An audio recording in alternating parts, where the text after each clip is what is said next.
Student CAPF का exam 2024 को हुआ था, तो उसी एग्जाम का जो रीडिंग कॉम्प्रहेंशन है उसके क्वेश्चंस के आंसर्स का डिस्कशन करना है। और इस वीडियो में आप ये भी सीखेंगे किस तरह से रीडिंग कॉम्प्रहेंशन बेस्ड जो क्वेश्चंस आते हैं उसको कैसे सॉल्व करना चाहिए।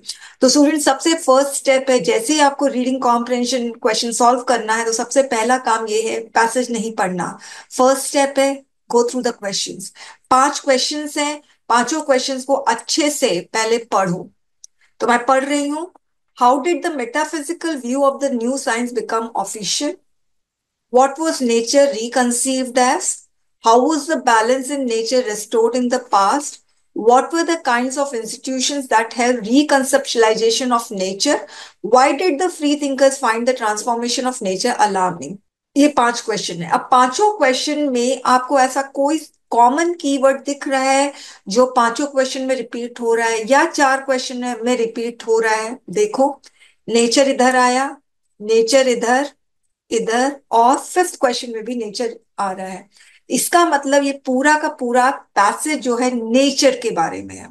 अब नेचर के बारे में क्या बात हो रही है?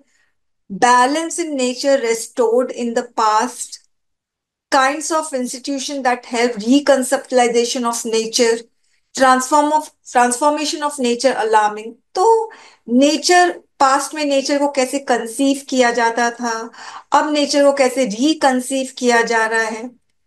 फाइन, तो ये मतलब पूरा नेचर के बारे में। और अलार्मिंग वर्ड यानी नेचर के साथ ऐसा क्या हो रहा है जो अलार्मिंग है, शायद ये बात हो रही है। तो जब आप पहले क्वेश्चन पढ़ लेते हो और उसका आपको कीवर्ड समझ में आ जाता है, कॉमन कीवर्ड, जैसे इसमें 5 क्वेश्चन है, 4 क्वेश्चन में कीवर्ड नेचर है, तो आपको पता चल जाता है कि एंटायर पैसेज नेचर के बारे में है। ओके। फिर अगर आपको कुछ और हिंट मिलता है, जैसे इसमें बहुत अच्छे से हिंट नहीं मिल रहा है कि नेचर के बारे में एग्जैक्टली क्या बात हो रही है, मगर कभी कभी ऐसा हिंट भी मिल जाता है। नहीं मिल रहा कोई बात नहीं, मगर एटलीस्ट आपको ये तो पता चल गया है कि एंटायर पैसेज नेचर के बारे में, यानी पैसेज का अगर हमें कोई टाइटल देना हो तो नेचर टाइटल हम दे सकते हैं। अब ये पूरा पैसेज है। ओके।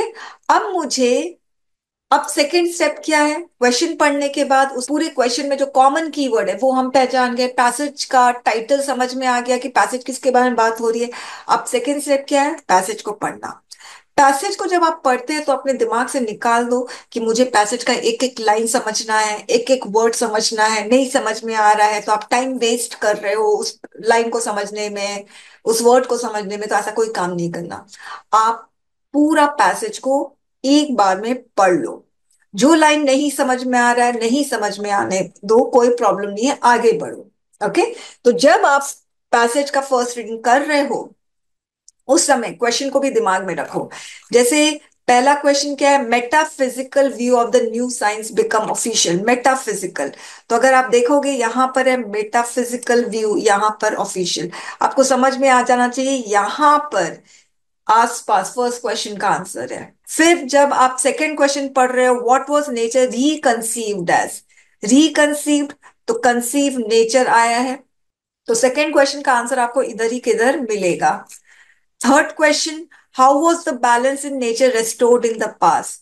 तो restore the balance in the nature, तो यहां पर आपको ये थर्ड क्वेश्चन का आंसर मिलेगा। उसके बाद फोर्थ क्वेश्चन है kinds of institution that help the reconceptualisation of nature. तो इंस्टीट्यूशन कौन कौन से हैं?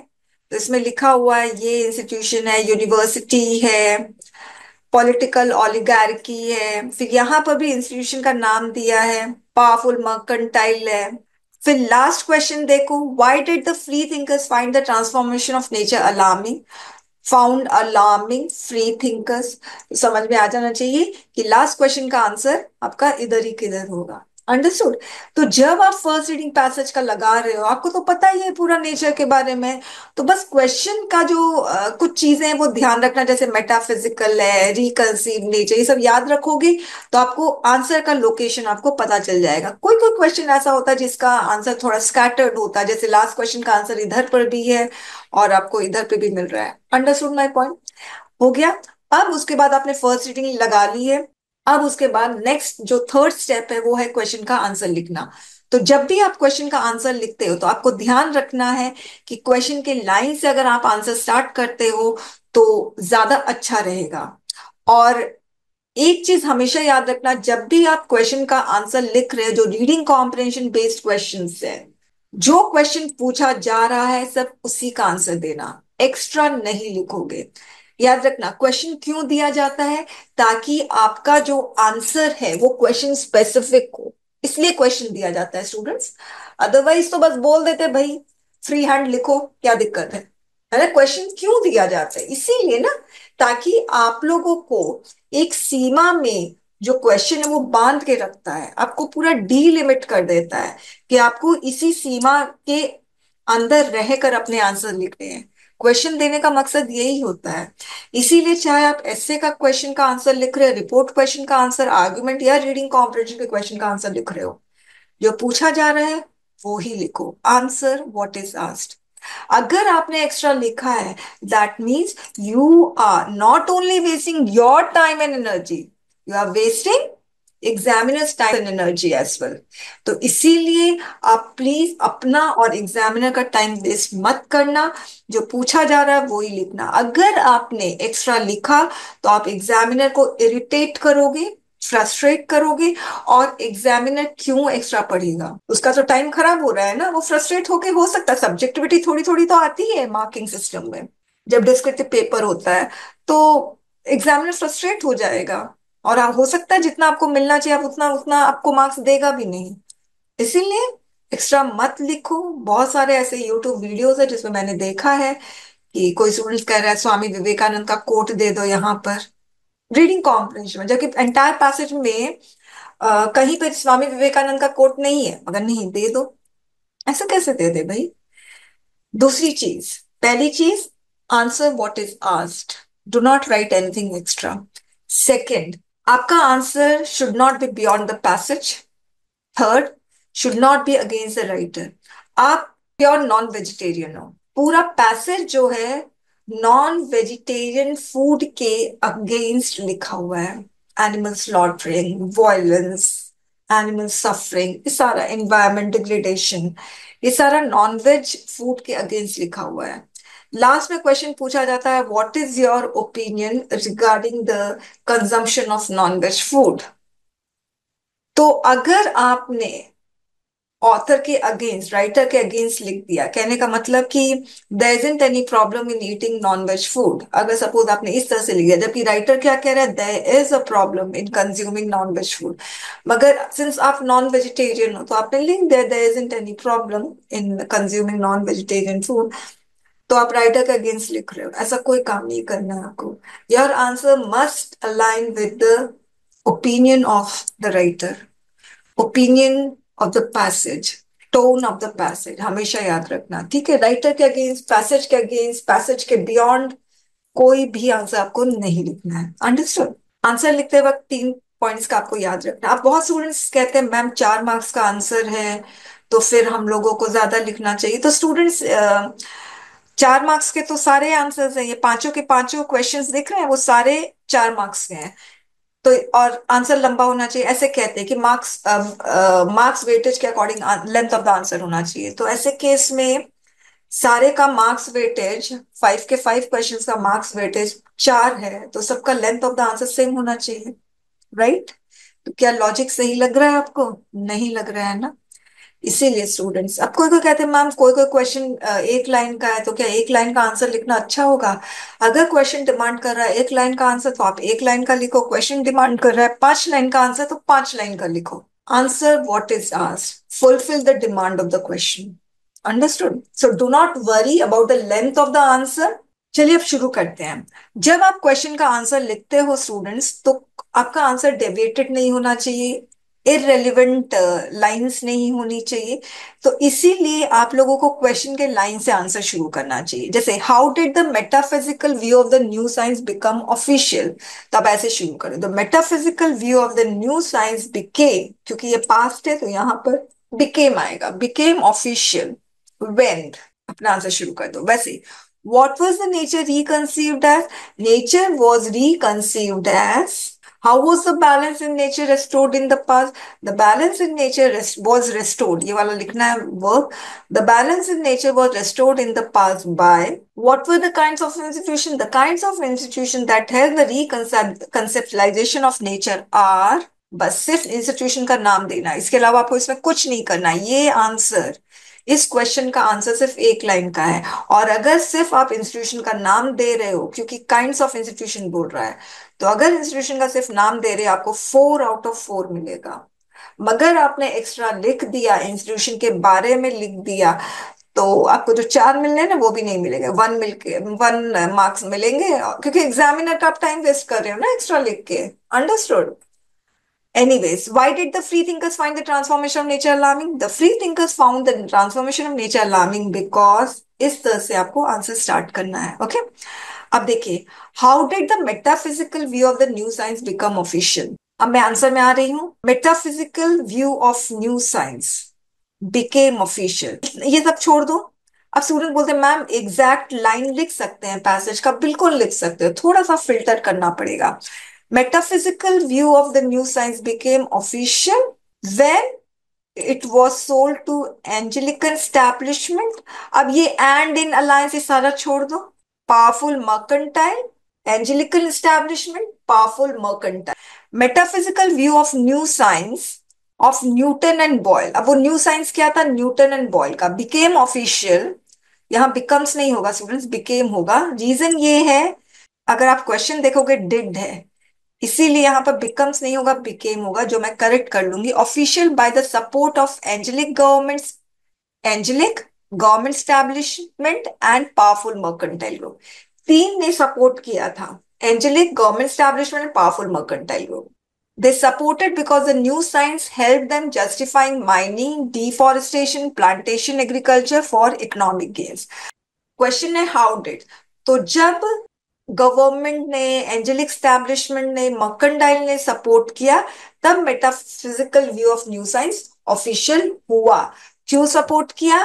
क्योंकि वो लोग जस्टिफाई कर रहे थे mining, deforestation, plantation, agriculture for economic gains. Economic gains होगा तो गवर्नमेंट, एंजेलिक और मर्केंटाइल ग्रुप को फायदा होगा। अब नेक्स्ट क्वेश्चन देखो, व्हाट वाज नेचर रिकंसीव्ड एज? यहां है, ये सेकंड हुआ। Terms which stress that how we conceive nature may now be transformed into something, into the kind of thing that is indefinitely available for economic gain. अब इतना ये सब में कोई आंसर है ही नहीं। Transform into something, into kind of thing, ये क्या है? ये सब सिर्फ भाषाओं का जाल है, इसमें कोई आंसर नहीं छुपा हुआ है। इकोनॉमिक गेन है, ये इंपॉर्टेंट है। By process of extraction, processes such as mining, deforestation, plantation, agriculture intended essentially as what we today call agribusiness. अब देखिए क्वेश्चन क्या है, नेचर रिकंसीव्ड एज। रिकंसीव का मतलब फिर से कंसीव करना, यानी पहले नेचर को कैसे कंसीव किया जाता था, अब नेचर को कैसे दोबारा से रिकंसीव कैसे किया जा रहा है। पहले नेचर को कैसे देखा जाता था और अब नेचर को कैसे देखा जा रहा है। अब नेचर को कैसे देखा जा रहा है? इकोनॉमिक गेन के पर्सपेक्टिव से देखा जा रहा है। मगर पहले नेचर को कैसे देखा जाता था, आगे हमें मिलेगा डिवाइन प्रेजेंस से। But in the past wide range of social word such taking as one did had to be accompanied by ritual offerings, reciprocation, show respect towards as well as to restore the balance in nature. तो पहले nature को divine समझा जाता था, मगर अब nature को economic gain के जैसे, इकोनॉमिक गेन हमें देगा वैसे परसीव किया जा रहा है। तो मैंने क्या लिखा, earlier people believe that nature was alive and had to be respected. Divine alive है और रिस्पेक्ट करना चाहिए। बट न्यू साइंस, ये है ना new science, new science reconceive nature differently. It focused on making money from nature by doing mining, plantation and deforestation. मैंने थोड़ा सा इसको ना सिंपल सेंटेंस में लिखा, क्योंकि अगर आप देखो तो ये transform into something, into kind of thing, इसमें कोई आंसर है ही नहीं। इकोनॉमिक गेन है तो फॉर मनी, एक्सट्रैक्शन के जरिए, माइनिंग के जरिए, डिफॉरेस्टेशन के जरिए नेचर से हमें क्या मिलेगा? पैसा मिलेगा। मगर पहले नेचर को डिवाइनली समझा जाता था, तो अलाइव है, उसका डिवाइन प्रेजेंस है, ऐसे समझा जाता था। तो यही चीज इसमें दिखा है। मगर न्यू साइंस आया, वो नेचर को दूसरे तरीके से परसीव करने लगा। अब नेक्स्ट क्वेश्चन है, how was the balance in nature restored in the past? Restore the balance in nature, तो कैसे? तो यहाँ ये वाला सेंटेंस जो यहाँ से शुरू हो रहा है, but in the past in a wide range of social world, ये भी इंपॉर्टेंट नहीं है। such taking as one did had to be accompanied by ritual, ये सब इंपॉर्टेंट नहीं है। देखिए ये had to be accompanied by such taking as one wide range of, ये सब कुछ इंपॉर्टेंट नहीं है। मैं बोल रही ना, आप पैसेज से लाइन कॉपी करके आंसर में लिख सकते हो, मगर फिल्ट्रेशन की जरूरत है। The nature was restored in the past, the balance in nature was restored in the past by ritual offerings of reciprocation, offering made before and after planting and hunting. बस यही है। The balance of nature was restored in the past by making ritual offerings of reciprocation. These offerings were intended to show respect and maintain balance in nature, and they were made both before and after activities such as planting and hunting. एकदम simple सा answer है। What were the kinds of institution that helped the reconceptualization of nature? तो कौन कौन से institution है students? देखिए यहाँ पर इंस्टीट्यूशन लिखा हुआ है ना, political oligarchy, angel university, angelic establishment, powerful mercantile, तो ये सारे भी इंस्टीट्यूशंस है। तो the kind of institution that has the reconceptualisation of nature are angelic establishment, oligarchy state, powerful mercantile and universities. Why did the free thinkers find the transformation of nature alarming? Free thinkers found alarming for politics and culture, alarming for local and egalitarian ways of life. अब विच सम decades earlier, ये सब important नहीं है। English revolution such as levellers, diggers, quaker, ranters, ये सब कुछ important नहीं है। गांधी जी का कुछ आया नहीं है क्वेश्चन, तो ये भी इंपॉर्टेंट नहीं है। तो इंपॉर्टेंट इसमें क्या है? Local and egalitarian ways of life, politics and culture, ये चीज इंपॉर्टेंट है। अब इसका आंसर देखिए। The free thinkers found the transformation of nature alarming because they were worried that the new view of nature would threaten politics and culture, leading to more centralized and hierarchical society. Centralized and hierarchical society. अब यहाँ पर लिखा है egalitarian ways of life, और अगर politics and culture को strengthen करेगा तो egalitarian वे ऑफ लाइफ सारा का सारा रिमूव हो जाएगा, और क्या हो गया? हायरार्किकल वेज ऑफ लाइफ में रिप्लेस हो जाएगा। तो इगैलिटेरियन का उल्टा क्या है? Hierarchical veg of life. Undermining the democratic and egalitarian ideals they valued. Understood? तो ये पैसेज और उसका आंसर लिखना बहुत आसान हो जाएगा जब आप फर्स्ट स्टेप फॉलो करोगे, क्वेश्चन को पढ़ना, उसमें कॉमन कीवर्ड निकाल लो, उसके बाद पैसेज पढ़ो, क्वेश्चन को दिमाग में रखो, उसका आंसर लोकेट करो फर्स्ट रीडिंग में। सेकेंड रीडिंग में आप क्वेश्चन का आंसर लिखना शुरू करो। पैसेज का लाइन आप कॉपी कर सकते हो, मगर फिल्टर करना, और जो क्वेश्चन पूछा जाए उसी का आंसर करो। स्टूडेंट्स, आप मार्क्स वेटेज मत देखो। मार्क्स वेटेज देखोगे तो सारे क्वेश्चन का आंसर का लेंथ जो है वो सेम होगा, जो कि इलॉजिकल है। Understood? Thank you very much student.